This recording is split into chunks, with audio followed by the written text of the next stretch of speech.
Hey guys, I decided to do Betsy Ross's house in Philadelphia. It is the birthplace of the American flag. There you can learn about her life. Her life as an upholsterer during the 18th century. Even used the tools, similar tools that she would have used in the 18th century as an upholsterer as well. She was the 8th of 17 children. She was a trained upholsterer, not a seamstress as some factor or some legend would have you believe, but she was an upholsterer. She was trained. She was an apprentice under a very well-known upholsterer in Philadelphia. She fell in love with a fellow apprentice. Her parents, being devout Quakers, did not approve the marriage because John Ross was an Anglican. They ended up marrying. They'd cross the Delaware River, got married, and they'd come back, and they set up their own upholstery shop in Philadelphia. When the war broke out, John was a part of the local militia and was killed in war. Continuing the business, she had to do something. So she had to make extra money. So she did it by mending the uniforms and tents and things like that for the Continental Army. That's where the seamstress tagline comes from.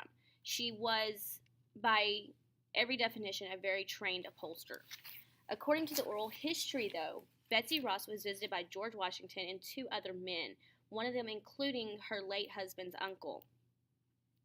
They visited her at her upholstery shop. At the upholstery shop, Washington handed her his sketch of what he wanted the American flag to look like.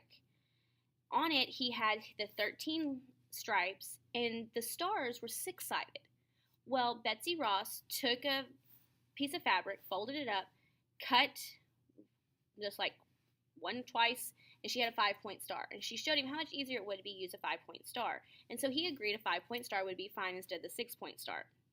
And then he looked at her and asked her, "Can you do this?" And she said, without any conviction or anything, she said, "I don't know, but I'm going to try." And that's something you have to give to women, give to the woman. At least she said she was going to try. She's going to try and do it because it meant something to the American people. We had to have something. Her house is a bandbox style home, which means that there's a floor on each level of the house and it's connected by a winding staircase. That, of course, it connects the floors. A German immigrant family would eventually purchase the home. The family was so enthralled with the historic surrounding the home that they would advertise it. They had a tavern, they had all kinds of stuff, and they advertised, "Come visit the house where the American flag was made, where it was created, conceived," all kinds of stuff.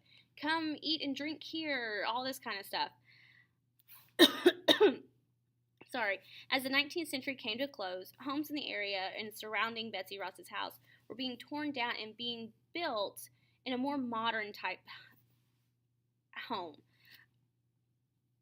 Fearful that the historic home, would succumb to the fate like most of its neighbors, the Betsy Ross Memorial Association raised money to save the home.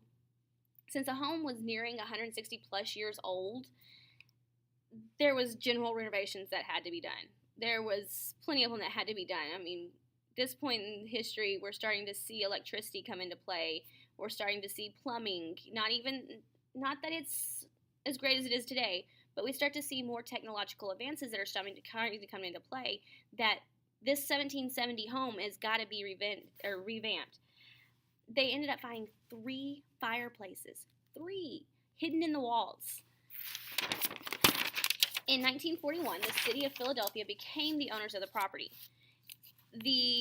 Some contractors in the area decided they were going to buy the adjoining areas, the adjoining neighbors' homes, and they created a community garden, or a garden per se, for the home.